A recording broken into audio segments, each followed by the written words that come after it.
What's up, culture explorers? Welcome back to the channel, Iraq.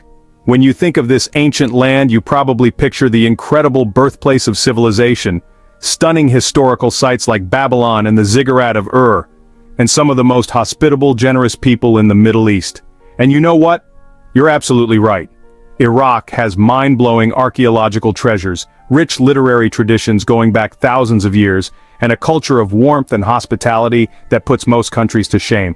But did you know that this fascinating nation has some of the most shocking, forbidden, and downright dangerous cultural taboos that could destroy your reputation, offend entire families, or even land you in serious legal trouble faster than you can say Baghdad? I'm talking about rules so weird and unexpected that even experienced Middle East travelers who think they understand Islamic culture are left absolutely stunned. We're diving deep into 15 mind-blowing taboos that could save you from massive social disasters, religious offense, or worse, being permanently blacklisted from Iraqi society. From forbidden behaviors that seem totally innocent but could get you arrested, to dangerous social mistakes that could start family feuds, to disrespectful actions that tourists do every day without realizing they're committing cultural crimes. This countdown is going to shatter everything you think you know about Middle Eastern etiquette and social rules. Some of these will make you laugh, some will shock you, and all of them will make you a smarter, more respectful traveler. So smash that like button if you're ready to have your cultural assumptions completely blown apart, and let's discover the shocking truth about what you absolutely cannot do in Iraq.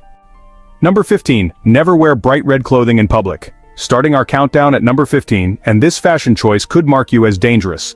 Wearing bright red clothing, especially red shirts or dresses, can associate you with political movements or mark you as making controversial statements in Iraqi society. The color red has complex political associations in Iraq, connecting to various political parties, revolutionary movements, and sectarian symbols that locals immediately recognize but foreigners don't understand. This isn't just about fashion preferences. Certain shades of red can inadvertently signal political affiliations or ideological positions that could put you in awkward or dangerous situations with different community groups. The cultural sensitivity around color symbolism runs deep in Iraqi society, where visual cues carry political and social meanings that outsiders rarely consider when choosing their travel wardrobe. The safest approach is sticking to neutral colors like navy, brown, beige, or muted tones that don't accidentally broadcast political messages you never intended to send. A French aid worker in 2018 wore a bright red shirt to a community meeting and was questioned about his political affiliations by 3 different groups who assumed his clothing choice indicated specific ideological positions. Color choices communicate messages you might not intend. Number 14. Refusing to remove your hat indoors. Number 14 reveals a respect issue that confuses many Western visitors. Keeping your hat, cap, or head covering on when entering Iraqi homes or traditional spaces shows profound disrespect and suggests you consider yourself above the family's hospitality. This custom combines traditional Arab hospitality protocols with Islamic respect practices, where removing head coverings shows humility and respect for your hosts and their sacred family space. The cultural reasoning connects to ancient hospitality traditions where guests demonstrate vulnerability and trust by removing protective gear, showing they feel safe and welcome in the host's protection. This applies to baseball caps, hats, beanies, and any casual head coverings worn for comfort or style, not religious coverings, which follow different rules entirely. Failing to remove your hat suggests arrogance, distrust of your hosts, or ignorance of basic respect protocols that Iraqi families expect from honored guests. The enforcement is social but serious. Families will notice and feel disrespected, potentially affecting the warmth and quality of your entire interaction with Iraqi hospitality. A German engineer in 2019 kept his baseball cap on throughout a traditional dinner with Iraqi colleagues' families. The increasingly cold reception puzzled him until his translator explained that his hat wearing suggested he didn't respect the family enough to show proper guest behavior. Simple gestures carry major social weight. Number 13 sounds, well, kind of ridiculous at first, but it actually connects to these deep concepts of sacred space purity. Chewing gum in mosques, religious schools, or any sacred spaces is considered, honestly, deeply disrespectful because it violates these important ideas about oral purity that are required for prayer and religious observance. The religious reasoning here is pretty clear. In Islamic tradition, the mouth has to be clean for proper prayer, for reciting Quranic verses, and just to show respectful presence in sacred spaces. Chewing gum is seen as this frivolous, disrespectful behavior that sort of treats a sacred space like it's just another casual entertainment venue, instead of a place for serious spiritual focus and religious devotion. And really, this extends to eating, drinking, or any kind of casual consumption in religious spaces. The mouth should be reserved for prayer, religious recitation, and, just respectful silence in these environments. Enforcement comes from both religious authorities and regular community members who expect a certain level of reverence in spaces dedicated to worship and spiritual practice. Even just disposing of gum improperly in a religious space makes things worse. It suggests you treat sacred grounds like a trash can instead of a holy environment that deserves careful maintenance. For example, a Canadian tourist in 2017 was actually asked to leave Al-Qadamiyya Mosque after blowing gum bubbles during a cultural tour. What seemed like just a nervous habit was interpreted as mockery of the sacred space. Religious environments really do demand religious behavior. Number 12 is going to shock anyone who swears casually in their own culture. Any use of profanity, crude language, or vulgar expressions, even the mild ones that are pretty common in Western casual speech, cause serious offense and mark you as disrespectful and honestly, kind of poorly educated.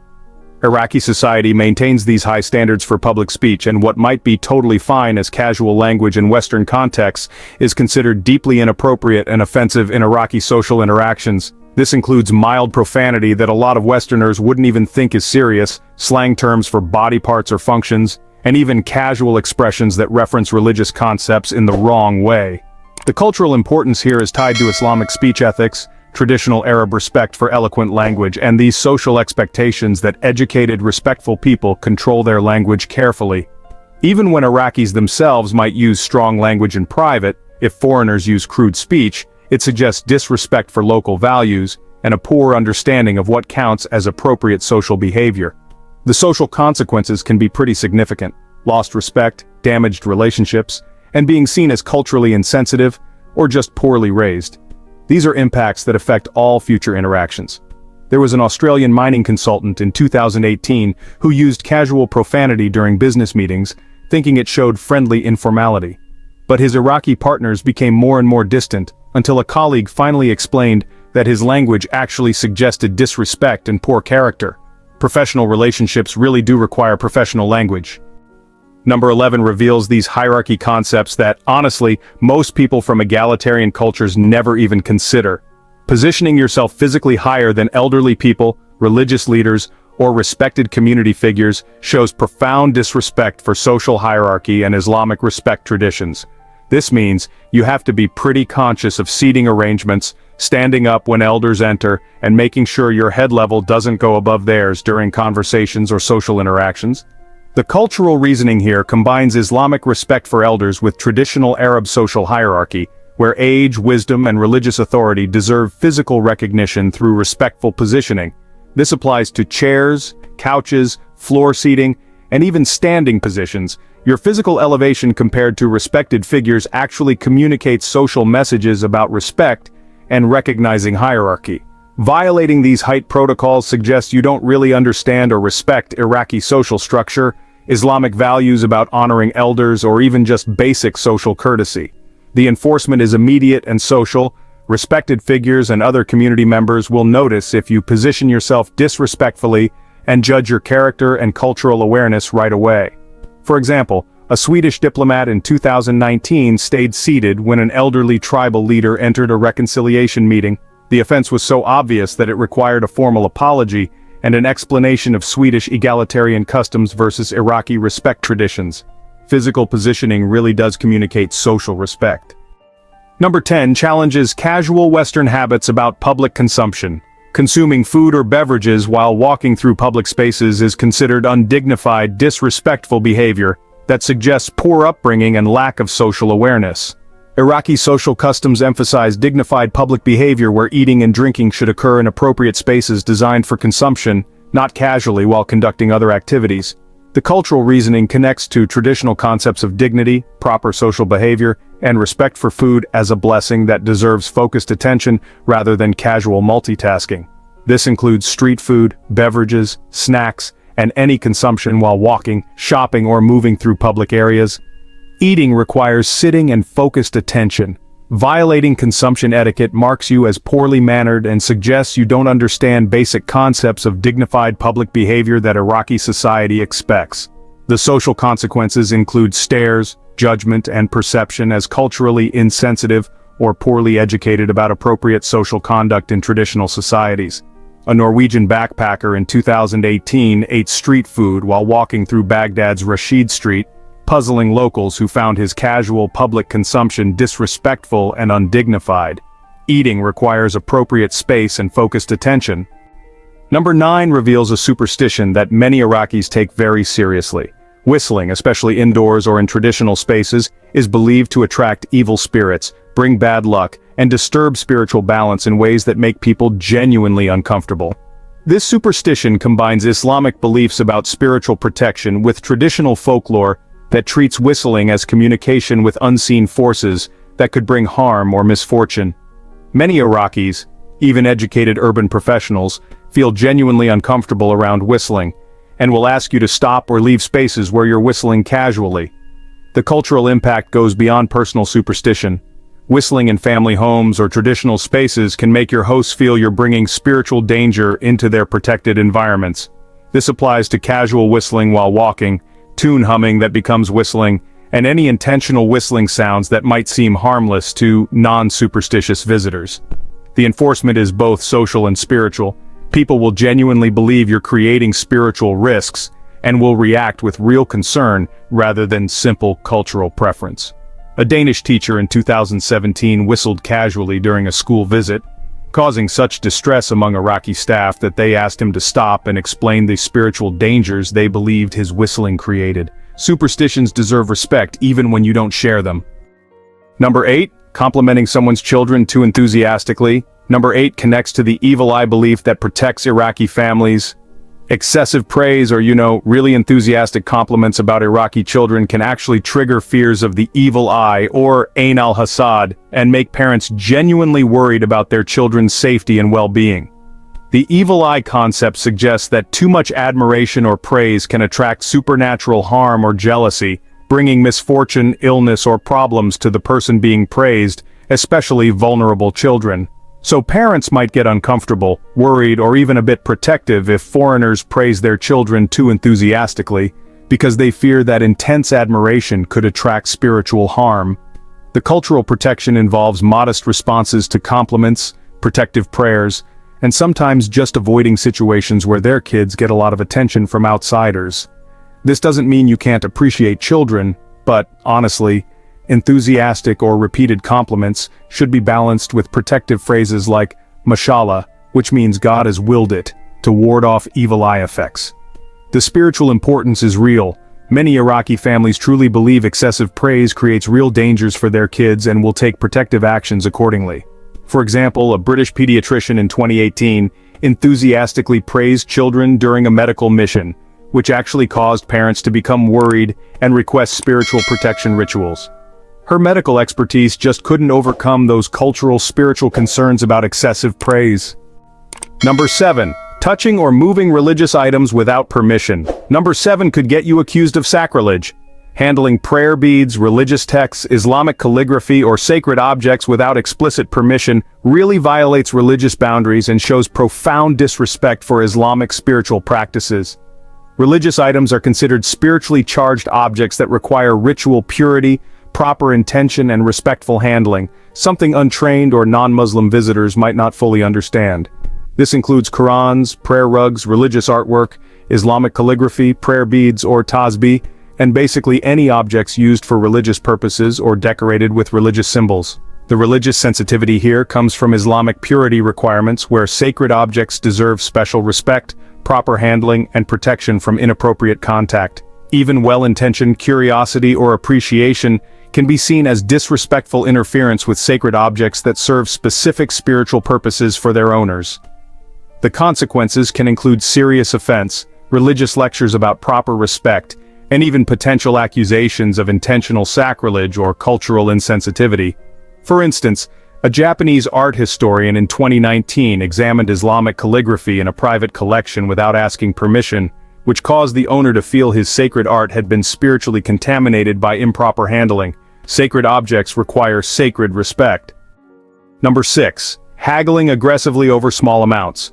Number 6 reveals honor concepts that make bargaining dangerous. Aggressive haggling over small amounts of money can actually insult merchants' honor and dignity, turning normal business transactions into personal conflicts about respect and social standing. Iraqi business culture values dignity and fair dealing, where excessive haggling over minor amounts suggests you think the merchant is dishonest, or maybe trying to cheat you unfairly. The honor aspect is crucial. Merchants take pride in fair pricing and honest dealing, so aggressive bargaining can be interpreted as a tax on their character, not just normal business practice. This doesn't mean you can't negotiate, but the approach should be respectful, reasonable, and focused on finding mutually acceptable prices, rather than just trying to win bargaining battles.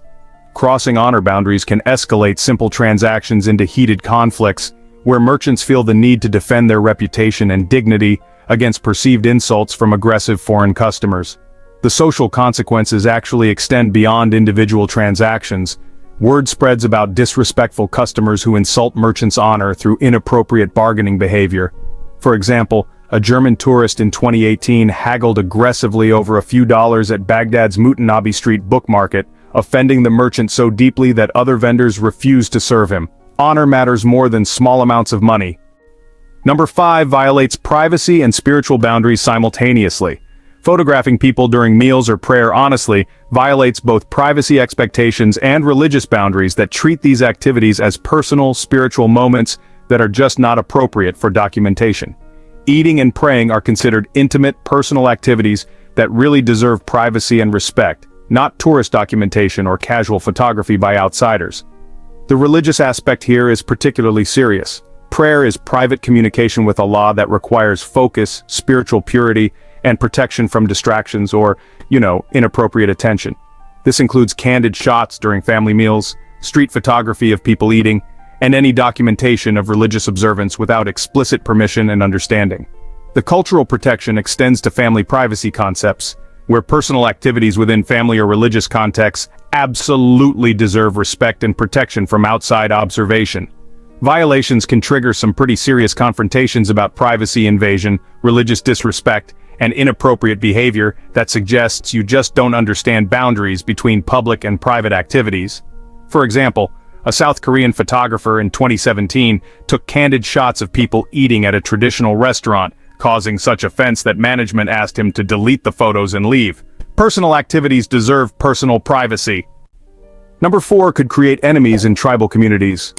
Rejecting food, drink, or hospitality offerings from tribal leaders or community elders is considered a grave insult that can, honestly, create lasting conflicts and damage community relationships. Tribal hospitality is a sacred obligation where refusing offerings suggests you don't respect the leader's status, question their worthiness, or reject their friendship and protection. This goes far beyond a polite decline. Tribal communities interpret hospitality rejection as personal insults and challenges to leadership authority that can escalate into some pretty serious conflicts. The cultural weight involves honor, status, and community relationships, where hospitality acceptance demonstrates respect for tribal structure and acknowledgement of leadership legitimacy. Refusing tribal hospitality can mark you as a disrespectful outsider and potentially create problems for other foreigners who later interact with the same communities. The consequences extend beyond personal offense. Tribal leaders have community influence that can affect your safety, access, and relationships throughout the region. For instance, a Dutch aid coordinator in 2018 politely declined tea from a tribal elder during a humanitarian meeting, unknowingly insulting the leader's honor so severely that the tribe refused further cooperation with international organizations. Tribal hospitality cannot be refused. Number 3. Wearing shoes inside prayer areas of hotels. Number 3 extends mosque rules to unexpected locations. Many Iraqi hotels have designated prayer areas or rooms with Islamic prayer facilities where wearing shoes violates religious purity requirements and offends Muslim guests. These prayer spaces exist in hotels to serve Muslim travelers' religious needs and maintain the same purity standards as formal mosques, including mandatory shoe removal. The religious requirements don't change based on location. Prayer areas demand the same respect whether in mosques, hotels, airports, or any space designated for Islamic worship. Foreign guests often don't recognize these spaces as religious areas and accidentally violate purity requirements by wearing shoes in areas designed for prayer and religious observance. The offense affects not just hotel staff but Muslim guests who feel their religious practices have been disrespected by inappropriate behavior in sacred spaces. The enforcement varies, but can include requests to leave prayer areas, education about Islamic requirements, and potential complaints to hotel management about religious insensitivity. A Brazilian businessman in 2019 walked through a hotel prayer room wearing shoes while looking for a meeting room, offending Muslim guests who felt their worship space had been contaminated. Hotel prayer areas deserve mosque-level respect. Number 2. Criticizing Iraqi food or claiming other cuisines are better. Number 2. Attacks cultural pride in ways that can end relationships. Criticizing Iraqi cuisine or suggesting that other countries have better food is considered a deep insult to cultural heritage and family traditions that can permanently damage relationships. Food represents cultural identity, family heritage, and national pride in ways that make culinary criticism equivalent to attacking Iraqi culture itself and suggesting foreign superiority. This includes comparing Iraqi dishes unfavorably to other cuisines, complaining about preparation methods, or expressing preferences for foreign foods in ways that suggest Iraqi cuisine is inadequate. The cultural significance connects food to family traditions, regional identity, and national pride, where culinary criticism becomes personal and cultural attacks, rather than simple taste preferences. Even constructive suggestions or innocent comparisons can be interpreted as cultural insults that suggest Iraqi traditions are inferior to foreign alternatives. The social consequences include damaged relationships, lost respect, and perception as a culturally insensitive person who doesn't appreciate Iraqi hospitality and cultural gifts. A Russian engineer in 2018 complained that Iraqi rice wasn't prepared like Central Asian pilaf during a family dinner, so offending his hosts that they ended the meal early and avoided future social contact. Food criticism equals cultural criticism. Number 1. Discussing marriage or dating with unmarried Iraqi women. Number 1 is the most dangerous social mistake that could get you in serious trouble. Engaging in conversations about marriage, relationships, or dating with unmarried Iraqi women can trigger family honor issues and potentially dangerous confrontations with male relatives. This isn't just about cultural sensitivity. It's about family honor concepts where inappropriate attention to unmarried women suggests disrespectful intentions that male family members feel obligated to defend. The honor culture means that even innocent conversation topics can be interpreted as inappropriate interest, disrespectful familiarity, or challenges to family protection of unmarried female relatives. These conversations can escalate quickly into serious conflicts where family members confront foreign men about their intentions and demand explanations for inappropriate social behavior. The danger is real. Honor-based conflicts can involve entire extended families and create situations where foreign visitors face genuine physical threats over misunderstood social interactions. Even casual, friendly conversations can be misinterpreted if they touch on personal topics that Iraqi families consider private matters inappropriate for foreign men to discuss with their female relatives. The cultural protection extends to avoiding any topics that could be interpreted as personal interest, including questions about family life, future plans, or social relationships. Most shocking of all, this applies even in professional contexts. Business discussions can become problematic if they stray into personal topics that families interpret as inappropriate familiarity. An American contractor in 2020 made casual conversation about future plans with an unmarried Iraqi translator, triggering confrontations with her brothers who interpreted his friendly questions as inappropriate romantic interest. Professional boundaries require cultural understanding of honor protection. And there you have it. Cultural adventurers, 15 absolutely mind-blowing taboos that prove Iraq is one of the most culturally complex and fascinating countries on Earth. From evil eye beliefs to tribal hospitality obligations, from religious purity requirements to honor-based social protection, this incredible nation operates by cultural rules that challenge every assumption Western travelers might have about Middle Eastern societies. But here's what I want you to understand. These aren't just random rules or difficult restrictions. Every single taboo we've explored today reflects deeper values about respect, spirituality, family honor, community harmony, and social relationships that have been refined over thousands of years of civilization.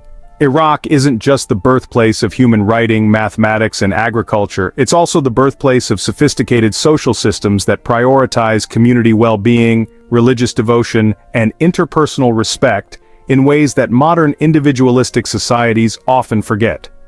When we approach Iraqi culture with genuine respect, when we take time to understand the why behind these taboos instead of just seeing them as obstacles, we unlock access to some of the most generous, hospitable, and intellectually rich cultural experiences available anywhere in the world. Thanks for joining me on this incredible journey into one of the world's most culturally sophisticated societies. Remember, every culture has wisdom to offer, and every taboo tells a story about human values worth understanding. Keep exploring with respect, keep learning with humility, and keep building bridges across the beautiful diversity of human civilization. Until next adventure, stay curious and culturally conscious. See you in the next video.